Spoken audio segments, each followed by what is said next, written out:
Maya had been traveling through the empty regions of space for so long that she sometimes forgot what it felt like to be around other living things. Her small ship, the Star Whisper, was old enough to remember the first wars between humans and the Vornak Empire. The hull was scratched and dented from thousands of asteroid encounters, and the navigation system barely worked anymore. But it was home. It was the only home an elf like her would ever need. The two dragons in the cargo hold were something different entirely. Crimson, the larger one, was nearly 8 meters long with scales that caught the light like precious gems. Silver was smaller but faster, with a silver sheen to her scales that made her nearly invisible against certain backgrounds. Both of them were illegally obtained. Both of them were supposedly extinct. Both of them were more important to Maya than anything else in the entire galaxy. She had found Crimson first, abandoned on a moon that no human or alien had visited in over 5,000 years. The dragon had been just a hatchling then, barely 3 meters long and half-starved from lack of care. Maya had nursed it back to health using ancient elf magic that she had not used in centuries. Magic was supposed to be illegal now. The Galactic Council had banned it after the wars, saying it was too dangerous, too unpredictable. But magic was like breathing for elves. It could not be taken away so easily. Silver had come later, a few years after Crimson had grown strong and healthy. The smaller dragon had been trapped in an energy cage on a research station, being studied by scientists who did not understand what they had.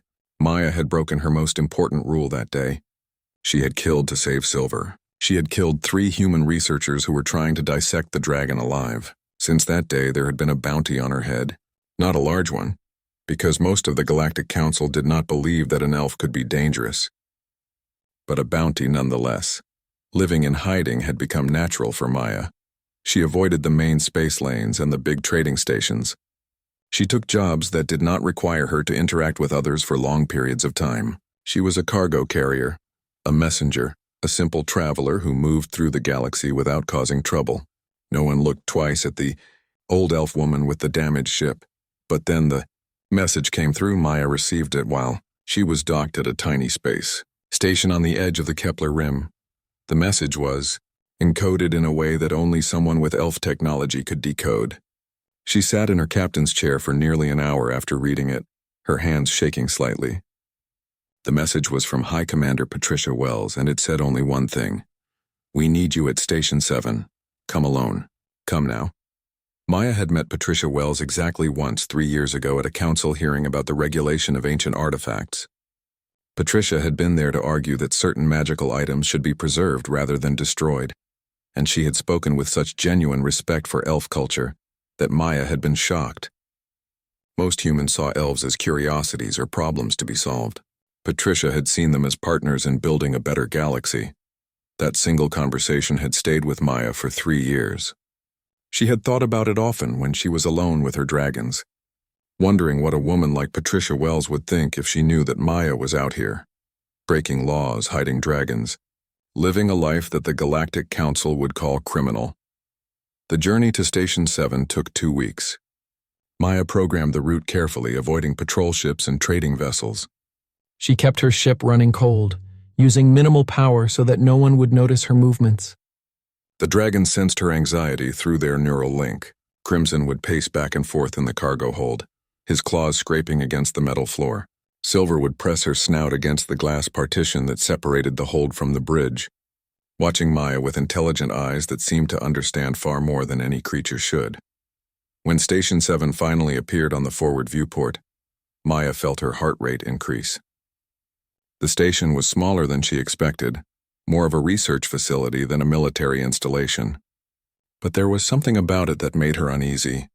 The station was too quiet. There were no other ships docked. There were no merchant vessels nearby.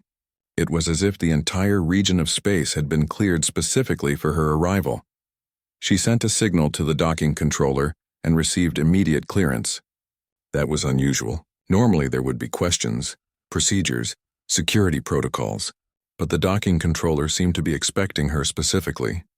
As her ship settled into the docking bay, Maya made a decision that would change everything. She decided to bring the dragons with her. It was insane. It was reckless. It was the kind of decision that could get her killed and would definitely get her arrested. But something in her gut told her that this meeting with Patricia Wells was not about casual conversation or philosophical discussions. Something told her that Patricia Wells needed to see the dragons. The docking procedure completed and Maya moved into the cargo hold. She placed her hands on both dragons' heads, feeling their warm scales under her fingers. Through their neural link, she sent them a simple message: "Trust me." The dragons pressed against her, their forked tongues flickering out to taste the air. Maya opened the cargo hold door and stepped out into Station 7. The docking bay was indeed empty. No workers, no security personnel, no one at all. Just the soft hum of the station's life support systems and the occasional beep of automated systems. The dragons followed behind her, their claws clicking against the metal floor. Maya knew that this was likely a point of no return. Once she walked into this station with 2 living dragons, there was no way to hide what she had been doing. She moved through the corridors with her hand on her weapon, unsure of what she would find. The dragons were calm now, walking beside her with their heads held high. They moved like they owned this place, like they had every right to be here. Maya envied their confidence. The command center was on the upper level. Maya took the elevator alone while the dragons waited, pacing nervously in the hallway outside. She knew she was walking into a trap. She knew that by coming here, she had made herself vulnerable. But she had made this choice, and she would see it through. The command center doors opened and Patricia Wells was standing there, exactly as Maya remembered her. The human woman was tall, with dark hair streaked with gray, and eyes that seemed to see everything. Behind her stood several other figures, people in council uniforms, people with weapons, people who looked like they had been waiting for her. Patricia smiled when she saw Maya, and the smile was warm and genuine. That smile told Maya that whatever was about to happen, Patricia Wells had not lied to her.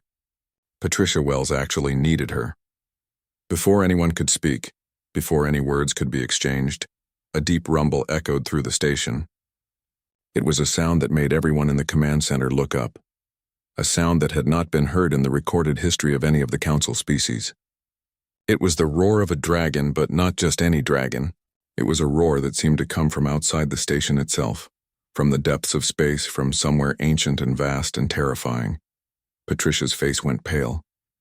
She moved to the viewport and looked out at the space around the station. Maya joined her, and what she saw made her blood run cold. There was a ship out there, but it was not a ship that any of the council species had ever built. It was massive, easily as large as the station itself, and it was covered in organic plating that seemed to shift and move as if alive. Around it, the space itself seemed to distort and bend, as if the very laws of physics were struggling against the ship's presence. And then it began to move toward the station. Patricia turned to Maya, and in her eyes Maya saw something that she had never expected to see in a human. She saw absolute hope. She saw someone who had been searching for an answer to an impossible problem, and had finally found it. "I knew you would come," Patricia said quietly. "And I knew that you would bring them." Maya did not need to ask who Patricia meant by them. Patricia was talking about the dragons, somehow in some way that Maya could not yet understand. Patricia Wells had known that Maya would come to this station with her greatest secret. From the hallway outside the command center, the dragons' roars answered the distant call, and Maya understood in that moment that everything she had done to hide from the galaxy, everything she had sacrificed to keep her dragons safe, had all been leading to this single moment in time. The universe was about to change, and there was nothing she could do to stop it anymore. "What is that thing?" Maya asked, pointing at the massive ship outside. Patricia turned away from the viewport and looked back at Maya with an expression that was part sadness and part resolve. "That," Patricia said simply, "is why I called you here. That is the reason we need your dragons. That thing is the reason half the galaxy might be destroyed in the next few hours unless we can stop it." The command center erupted into activity the moment Patricia finished speaking. Council members rushed to their stations, frantically checking readouts and sending messages to various parts of the station. Maya stood frozen, watching the organic ship draw closer to their position. It moved with a grace that no mechanical vessel possessed, like something alive and aware of its own presence. Patricia gripped Maya's arm and led her away from the viewport, toward a private office at the edge of the command center. Once inside, Patricia sealed the door and activated a privacy field. The humming sound that filled the small room indicated that nothing they said now would be transmitted to anyone else on the station. "I need you to understand something before we go any further," Patricia said, her voice low and urgent. "Everything I am about to tell you is classified information. Everything. If you repeat this to anyone, the Galactic Council will hunt you to the end of the universe. They will destroy you, your dragons, and everyone you have ever cared about. Do you understand me?" Maya nodded slowly. She had suspected that this meeting was not going to be a simple reunion between old acquaintances. She had known that Patricia Wells was too intelligent, too careful to call her here without a specific reason. "3 weeks ago, we detected an anomaly near the outer rim," Patricia continued. "It appeared on our sensors as a distortion in space, nothing more. We sent a research vessel to investigate. The vessel was destroyed instantly. Not damaged, destroyed. All crew members were killed. Their families have been told that it was an accident, a reactor malfunction. The truth is much worse." "What is that ship?" Maya asked, though part of her already knew the answer. The dragons had been agitated since the ship appeared. Crimson's thoughts came through their neural link in sharp bursts of fear and recognition. That ship was something that dragons feared. That meant it was something ancient. "That ship is not a ship," Patricia said quietly. "Or rather, it is a ship, but it is also something else. Our scientists believe it is a biological vessel, something grown rather than built. The organic plating you see is actually living tissue, constantly regenerating itself. The propulsion system does not use any fuel that we have ever encountered. It uses something the research team theorized was pure magical energy, the kind that your people used before the bans." Magical energy. Maya's mind reeled. Magical energy that strong should not exist anymore. All of the ancient magical sources had been sealed away centuries ago during the Council Wars. Elves had been forbidden from practicing magic publicly. Technology had replaced magic as the foundation of civilization. "Who is controlling it?" Maya asked. "That is the question that brought me to you," Patricia said. "We do not know.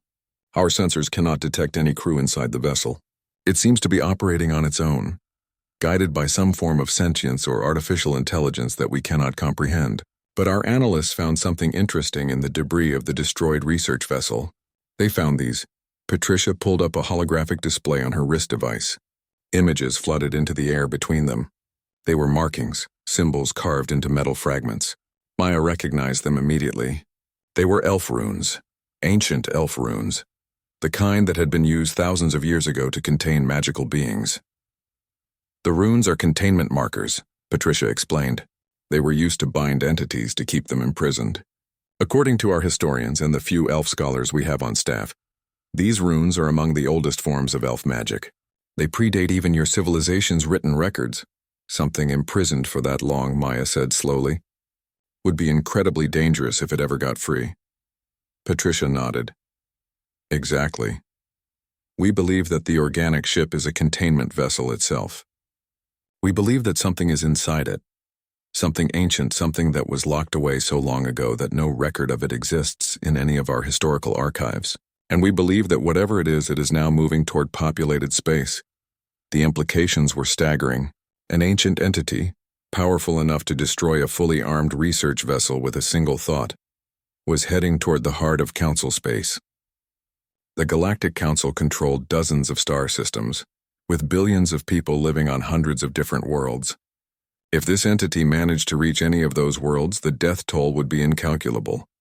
"Why did you call me here specifically?" Maya asked. "And why did you want me to bring the dragons? Because the entity responds to dragon communication," Patricia said.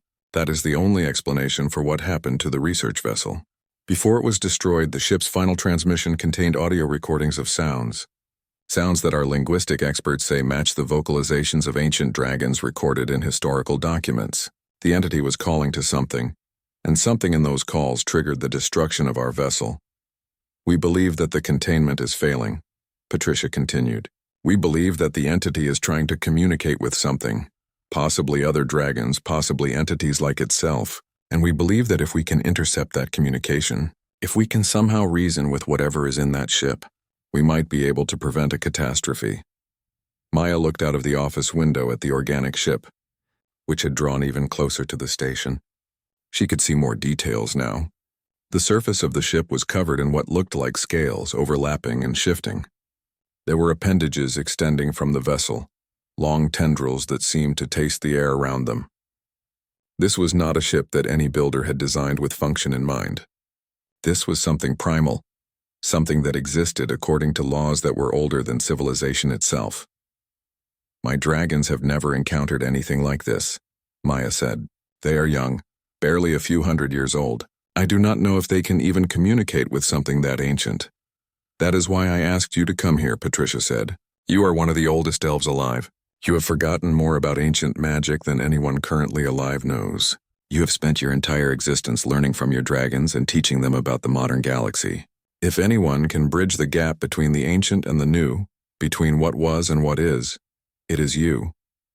The statement hung in the air between them. Patricia Wells was asking Maya to do something that was probably impossible. She was asking her to use skills that Maya had deliberately abandoned. She was asking her to reveal herself to the Galactic Council as someone who still practiced forbidden magic. If I do this, Maya said slowly, my life is over. The Council will arrest me the moment this is finished. The dragons will be taken from me. I will spend the rest of my life in prison. I know, Patricia said simply. And I would not ask you to do it unless the alternative was the death of trillions of people. But I have a condition, and I need you to agree to it before we proceed. What condition? If we survive this, Patricia said, I will personally testify to the Council that you acted under duress and in the service of saving countless lives. I will argue for a pardon. I will use every political connection I have to make sure that you and your dragons go free. I cannot promise that I will succeed, but I can promise that I will try everything in my power. Maya studied Patricia's face, looking for signs of deception, looking for any indication that this human was lying to her, but all she saw was sincerity, determination, and a kind of desperate hope that seemed to transcend the normal boundaries between species. All right, Maya said finally, I will try, but I need time to prepare. I need to meditate with the dragons. I need to access memory that has been locked away for centuries. This is not something I can do immediately. We have less than 6 hours, Patricia said, and then she pulled up another holographic display. The organic ship was now close enough that they could see it clearly through the viewport. It had begun to glow with a soft bioluminescence that bathed the entire command center in an eerie purple light. The entity is accelerating. At its current speed, it will reach the inner systems of populated space in less than 7 hours. We need you ready before then. Maya nodded, and together they left the office to rejoin the controlled chaos of the command center. As she moved through the station, heading toward the holding area where her dragons were waiting, Maya thought about all the choices she had made in her long life. Every decision to hide, every choice to run, every moment she had spent in isolation had all been leading to this single moment. The dragons sensed her approach before she even reached their holding area. Their thoughts flooded into her mind, urgent and filled with ancient fear. They knew what was coming. They knew, in the way that magical creatures always knew, that the world was about to change forever. Maya opened the holding area doors and stepped inside. Crimson immediately rushed to her, wrapping his massive head around her body in a gesture that was unmistakably protective. Silver pressed against her other side, her scales cold against Maya's skin. I know, Maya whispered to both of them. I know what you are feeling. I am feeling it too. But we have something to do, something that only we can do, and whatever happens next, we will face it together. Maya spent the next 3 hours in a meditation chamber that Patricia had arranged for her.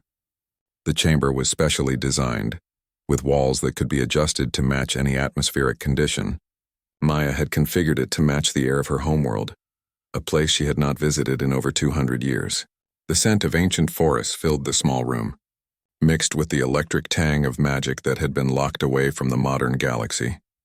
Crimson and Silver lay on either side of her, their massive bodies stretched out across the chamber floor, their breathing synchronized with hers, a rhythm that they had established centuries ago when Maya first taught them how to meditate. The connection between them was not just physical or mental. It was magical, a bond that existed on planes of reality that normal beings could never perceive. Maya took herself deeper and deeper into her memories, past the centuries of hiding, past the years of running, past the moments of fear and loneliness. She went back to her childhood, to a time when magic was still practiced openly, when dragons were respected rather than feared, when elves lived under the open sky rather than in hidden ships and isolated stations. She remembered her first teacher, an ancient elf named Corvin, who had been over 5,000 years old when he took Maya under his guidance. Corvin had taught her that magic was not a tool of power. Magic was the language of the universe itself. Everything that existed was made of magic, whether beings understood it or not. Technology was simply magic that had been forgotten, transformed into mechanical processes that no longer remembered their magical origins. Corvin had also taught her about the binding runes, the ancient magic that had been used to contain the most dangerous entities in existence. These runes were created by the oldest elves, from a time before even recorded history. They were the foundation of all magical law, the structure upon which the entire system of magical safety and control was built. As Maya accessed these ancient memories, she felt them come alive in her mind. The knowledge that she had deliberately suppressed for centuries began to flow through her consciousness again. The binding runes, the protocols for breaking them, the procedures for communicating with imprisoned entities. All of it, everything that she had thought was lost, came rushing back. The dragons felt her accessing this ancient knowledge. Crimson's consciousness brushed against hers, and she felt his awe at the magnitude of what she was remembering. Silver sent waves of encouragement, reminding Maya that she was not alone in this. Whatever they had to face together, they would face it as a unit, as a family, as something that transcended the boundaries of individual species. After 3 hours, the meditation came to an end. Maya opened her eyes to find Patricia standing in the chamber doorway, watching her with an expression of fascination and concern. "How are you feeling?" Patricia asked. "Like I am about to do something that will change the course of history," Maya said simply. "I have recovered the knowledge I need. The question now is whether that knowledge will be sufficient to do what needs to be done." Patricia stepped further into the chamber, and the dragons lifted their heads to observe the human woman. There was no hostility in their gazes, only curiosity. Patricia had brought with her some kind of encrypted device which she placed on the chamber floor. "That is a communication relay," Patricia explained. "It will allow the command center to monitor what you are doing without interfering. We need to see what you are attempting, so that if something goes wrong we can respond appropriately. Is that acceptable?" Maya nodded. She had expected as much. Patricia Wells was many things, but naive was not one of them. The human woman would never allow Maya to proceed with an operation like this without having some kind of oversight. "Before we do this, there's something I need to tell you," Patricia said, and now her voice was quiet, almost sad. "Before I called you here, I accessed your file. I read everything that the Council knows about you. I know about the 3 researchers you killed to save Silver. I know about the cargo runs that are actually thefts of Council property. I know about the false identities you have used and the stations where you have hidden. Every illegal thing you have done is documented in our records." Maya felt her body tense. This was it then. Patricia had been playing her the entire time. The human woman had called her here to arrest her, to use her to solve this problem and then turn her over to the Council for punishment. But then Patricia continued. "I also read the reports about you from the people who have encountered you. Every single report, without exception, said that you were not dangerous. They said that you were kind, that you helped people when you could, that the only violence you ever committed was when it was necessary to protect someone you loved. So I made a decision. I decided that I would believe in you, just like you are going to have to believe in me now." "Why would you do that?" Maya asked, her voice strained. "Because that is what humans are supposed to do," Patricia said with a small smile. "We are supposed to believe in the possibility that beings can change, that they can grow, that even the oldest and most ancient creatures in the galaxy can find a reason to hope. You saved my species from certain death when you came here today. The least I can do is save you in return." Before Maya could respond, alarms began to sound throughout the station. The communication relay that Patricia had left on the floor flickered to life, and a tense voice came through, reporting that the organic ship had changed its course. It was no longer heading toward populated space. It was heading directly toward Station 7. "We need to move now," Patricia said urgently. "The entity is accelerating. It will reach our position in less than 2 hours. We need to get you and the dragons to the external observation deck. That is the only place on this station where they will have a clear line of sight to the entity's vessel. Maya and the dragons moved through the station's corridors at a run. All around them, station personnel were rushing to their positions, preparing for an attack that they could probably not hope to survive. The security forces were moving weapons into position, though Maya doubted that weapons would do any good against something that could destroy a fully armed research vessel without even showing signs of effort. The external observation deck was one of the station's most exclusive areas, reserved normally for council members of the highest rank. It was essentially a massive transparent dome that extended out into space, giving an unobstructed view of the void in all directions. Patricia had arranged for it to be cleared specifically for this operation. Maya stood in the center of the observation deck with her dragons flanking her on either side. Through the transparent dome, she could see the organic ship approaching at an impossible speed. It was even more terrifying up close. The surface of the vessel pulsed with bioluminescent light that shifted through colors that Maya had no names for. Appendages extended and retracted from the vessel's surface, and there was something almost hypnotic about the way they moved. Patricia's voice came through a communication device that she had given Maya to wear. "Are you ready?" Patricia asked. "No," Maya said honestly, "but I am going to do this anyway." Maya closed her eyes and focused on the connection that she shared with her dragons. Through that connection, she could feel their ancient memories, the things they had inherited from the long line of dragons that had come before them. Dragons carried memories in their blood, knowledge of things that happened before even the oldest elves were born. She felt their memories of other dragons, of creatures even older than themselves. She felt the fear and the awe that came from encountering truly ancient power, and then she began to sing. The song that Maya sang was not a song that could be produced by a human throat. It was a song that existed on multiple planes of reality simultaneously. It was a song of welcome and warning, of ancient recognition and desperate hope. The dragons joined her, their voices merging with hers to create something that was far greater than any individual creature could produce. The organic ship slowed its approach. The bioluminescence on its surface became brighter, more intense, and then it began to sing back. The song that came from the ship was profound and terrifying. It was the voice of something that had been imprisoned for longer than civilization itself. It was the sound of loneliness and rage and desperate longing. The song spoke of a time before time, of a galaxy that had been different, of power that had been lost and forgotten. But beneath all of that, beneath the rage and the loneliness, there was something else. There was recognition. The ship was responding to the dragons.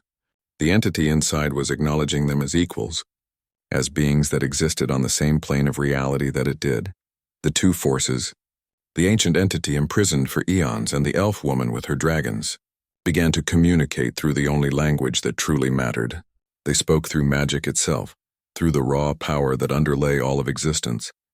And in that moment, standing in the observation deck with the entire galaxy balanced on the edge of destruction, Maya realized that Patricia Wells had been right. Communication was sometimes more powerful than weapons. Understanding was sometimes more important than force. And the courage to reach out to something terrifying and try to see the being beneath the terror was the most human of all emotions. As the communication continued, Maya began to understand what she was speaking to. The entity was not a creature of malice or destruction. It was a dragon, ancient beyond comprehension, older than civilization itself. It had been imprisoned by the council of its time, the ancient elves who had feared its power. It had been locked away in a magical containment vessel, surrounded by binding runes that were designed to keep it asleep forever. But immortal beings eventually wake up. Nothing, no matter how strong, can keep consciousness imprisoned forever. Over the eons, the entity had slowly awakened, and when it did, it found itself alone in a galaxy that had forgotten its kind existed. Every other dragon of its age was either dead or similarly imprisoned. The entity had searched for decades, calling out through space, hoping to find another being like itself. And finally, it had found what it was looking for. It had found Maya's dragons. The songs continued for a long time, becoming more complex and nuanced as the communication deepened. Maya could feel the entity learning about the modern galaxy through her connection with the dragons. It was learning about technology and civilization, and the way that magic had been abandoned in favor of mechanical power. And the entity was teaching the dragons about things that had existed before recorded history. about dragons that had ruled galaxies before any human or elf civilization had existed. But there was something else in the entity's song, something that made Maya's blood run cold. There was pain. Profound eternal pain. The binding runes that held the entity in its containment vessel were slowly destroying it. The magical seals were not meant to last forever. They were degrading, failing, allowing harmful energies to leak through into the entity's consciousness.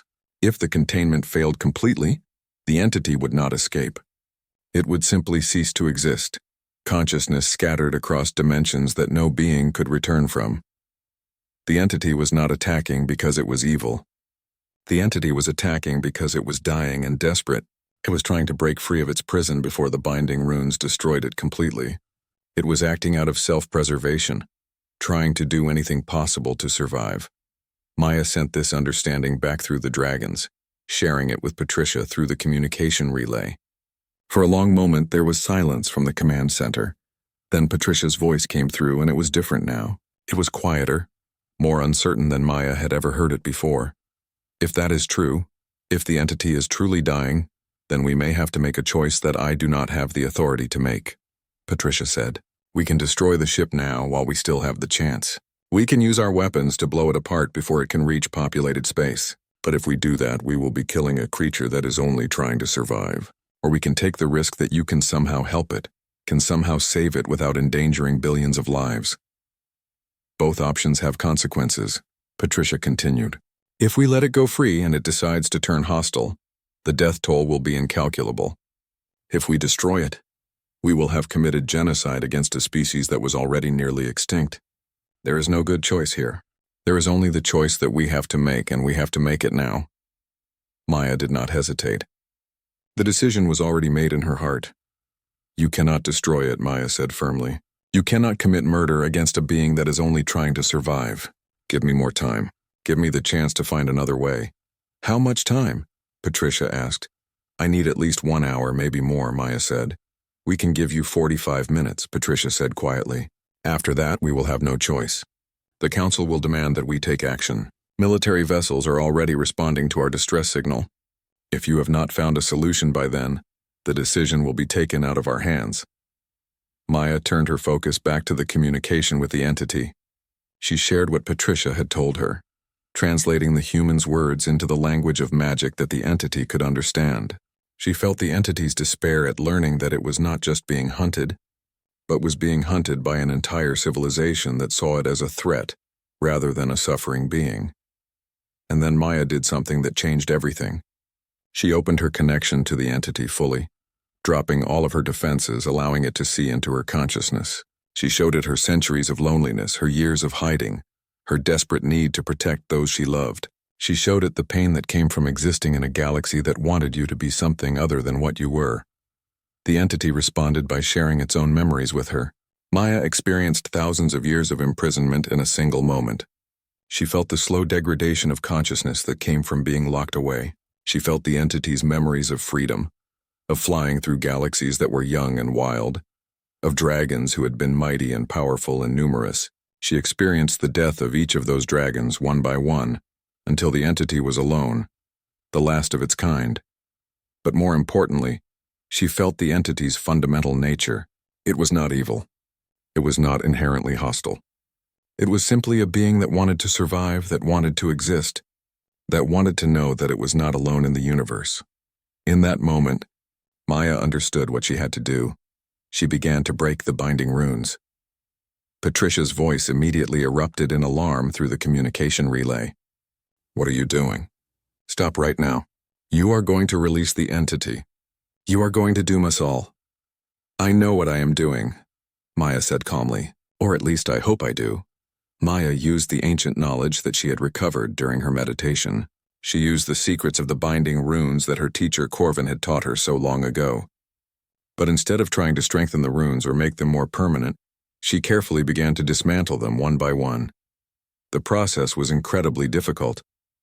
The runes had been created by many elves working together, layered upon each other for thousands of years. Breaking them was like trying to undo embroidery that had been sewn by masters for millennia, but Maya did not need to break them completely. She only needed to break them carefully enough that the entity could escape without being destroyed in the process. The dragons helped her, lending their power to her efforts. Crimson and Silver channeled magical energy through the communication that still existed between them and the entity. They helped to cushion the breaking of each rune, to ease the process so that it would not cause harm. Slowly, gradually, the binding runes began to fail. The bioluminescence on the entity's ship changed color, becoming brighter and more vibrant.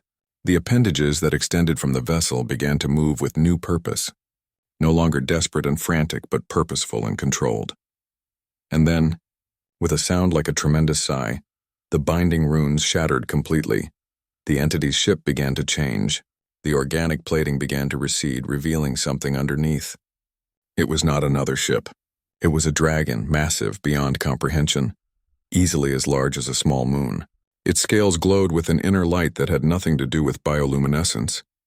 Its eyes opened, and those eyes had seen more of the universe than any living being in the current galaxy. The Ancient One, as Maya understood the entity to call itself, looked down at the three dragons standing on the observation deck of Station 7. For a long moment, there was absolute silence. Then the Ancient One began to weep. Patricia's voice came through the communication relay, trembling with a mixture of awe and terror. "Maya, what have you done?" Patricia whispered. "I have saved someone who was suffering," Maya replied simply. "I have freed a being who had the right to freedom. I have chosen hope instead of fear. And now I suppose we will find out if that choice was wise or if it was the worst mistake I have ever made." The Ancient One lowered its massive head toward the station. For a terrifying moment, Maya thought it was going to attack. But instead it opened its mouth and began to sing once more. And this time the song was different. It was a song of gratitude. It was a song of rebirth. It was a song of a creature that had been given back its life, its freedom, its hope. The dragons beside Maya joined the song, their voices combining with the Ancient One's in a harmony that seemed to resonate across the fabric of reality itself. And somewhere in that song, in the combination of magical energies that flowed between them, something changed. The universe itself seemed to hold its breath, waiting to see what would come next. The military vessels arrived at Station 7 exactly 43 minutes after Maya had broken the first binding rune. 10 battleships, each one bristling with weapons that could destroy entire cities, surrounded the Ancient One and the station. The commanding officers aboard those vessels were in a state of panic. They had incoming orders to destroy the massive dragon at any cost. They were told that it was a threat to all civilization, that it had to be eliminated immediately. But Patricia Wells stood in the command center and refused to give the order to fire. She stood between her duty to the Galactic Council and her belief in what was right. She stood between technology and magic, between the old order and the possibility of something new, and she did not step down. The communication channels erupted with demands and threats. Council members screamed at her through the relay systems. Military officers insisted that she was committing treason. Scientists demanded that she capture the dragon so they could study it. Everyone who had authority over her wanted her to destroy what Maya had freed, but Patricia did not move. And more importantly, she did not order her weapons to fire. The Ancient One did not attack the military vessels. It did not threaten anyone. It simply settled itself into a stable orbit around Station 7, and it waited. Maya could feel through her connection with the dragons that the Ancient One understood what was happening. It understood that it was being judged, that the galaxy had to decide whether it would be allowed to exist or whether it would be destroyed. Maya left the observation deck and made her way back to the command center. She was exhausted, her magical energy depleted, her body aching from the effort of breaking the binding runes. But she had to face Patricia. She had to face the consequences of her actions. Patricia was standing in front of the communication displays when Maya entered, still facing down the demands from 100 different voices, all screaming for her to attack. When Patricia saw Maya, she turned away from the displays and embraced the elf woman tightly. "That was the bravest and most foolish thing I have ever seen," Patricia said quietly. "You violated every law I took an oath to uphold. You freed a creature that by all rights should have been kept imprisoned, and you may have just started a war that will tear the entire galaxy apart." "I know," Maya said simply. "But you did it anyway," Patricia said, and there was something like admiration in her voice. "You did it because it was right. You did it because the entity deserved to live. You did it because you believed that fear was not a good enough reason to condemn someone to death. Patricia turned back to the communication displays. She activated a channel that connected her directly to the Galactic Council, the highest authority in known space. She initiated a formal address, and her voice came through every military channel and every civilian broadcast system in the entire region of space. I am Patricia Wells, High Commander of the Galactic Council's Scientific Division, Patricia announced formally. I am addressing you now to inform you that I am claiming executive authority over this situation. Based on the precedent established in the Council Charter, Section 7, Paragraph 9, I am exercising my right to order a halt to all military action against the entity that was previously designated as a threat. Furthermore, I am recommending that the Galactic Council formally recognize the creature that we have come to call the Ancient One as a sentient being with full rights and protections under Council law. I am recommending that we extend diplomatic recognition to this being and offer it sanctuary within our territories. The response was immediate and hostile. Council members issued immediate orders to remove Patricia from her position. Military commanders demanded that she stand down and allow them to open fire. Everyone with authority seemed to want her removed from power. But Patricia did not stop talking. She continued with her address, speaking with a calm determination that seemed to override all of the interruptions and demands. I am also releasing full documentation of my actions to every citizen in the Galactic Council territories, Patricia said. I am providing complete transparency regarding what has occurred here and the choices that I have made. I am allowing every being in this galaxy to judge for themselves whether what has been done was right or wrong. I am trusting that the people of this galaxy will be wise enough to make the correct decision. And then Patricia did something extraordinary. She announced that she was stepping down from her position. She was voluntarily removing herself from power, accepting full responsibility for her actions. She was offering herself up for trial and judgment by whatever authorities the Council deemed appropriate. But before she did that, she made one final request. I am asking the Galactic Council to consider the words of the elf named Maya, Patricia said. I am asking you to listen to someone who has lived for centuries, who has seen civilizations rise and fall, who has struggled to survive in a galaxy that did not want her to exist. I am asking you to listen to someone who chose mercy when she could have chosen vengeance. The communication channels went silent. For a long moment, there was no response from anyone. The military vessels held their fire. The Ancient One remained in its stable orbit. The galaxy seemed to hold its breath. And then Maya stepped forward to the communication device. I am asking for something that might seem impossible, Maya said, her voice quiet but steady. I am asking you to believe that ancient power and modern civilization can coexist. I am asking you to believe that a dragon that has been imprisoned for thousands of years can learn to live in peace with beings that have built their society on technology. I am asking you to believe that understanding is more powerful than weapons, that communication is more important than force, that mercy is sometimes wiser than justice. I have lived a long time, Maya continued. I have seen so much death and suffering. I have hidden and run and tried to disappear from a galaxy that wanted me gone. But what I have learned here in this moment is that humans have something that my people lost long ago. You have the ability to hope. You have the capacity to believe that things can be different from what they are. You have the courage to reach out to something terrifying and try to understand it instead of destroying it. The military commanders were still demanding orders to fire. The council members were still screaming demands for Patricia to be arrested. But something had changed in the tone of the communications. There was uncertainty now, a wavering in the absolute conviction that the Ancient One had to be destroyed. And then something unexpected happened. Citizens began to broadcast their own messages. People from throughout the galaxy who had seen and heard the entire exchange. They began to share their own experiences with fear and prejudice and understanding. They began to talk about times they had chosen compassion instead of violence. They began to argue, not for the destruction of the Ancient One, but for its preservation. The military vessels, faced with the growing civilian opposition and the uncertainty of their commanders, began to stand down. The weapon systems were powered down. The threat of immediate destruction faded away. Over the next few hours, the Galactic Council held an emergency session to decide the fate of the Ancient One.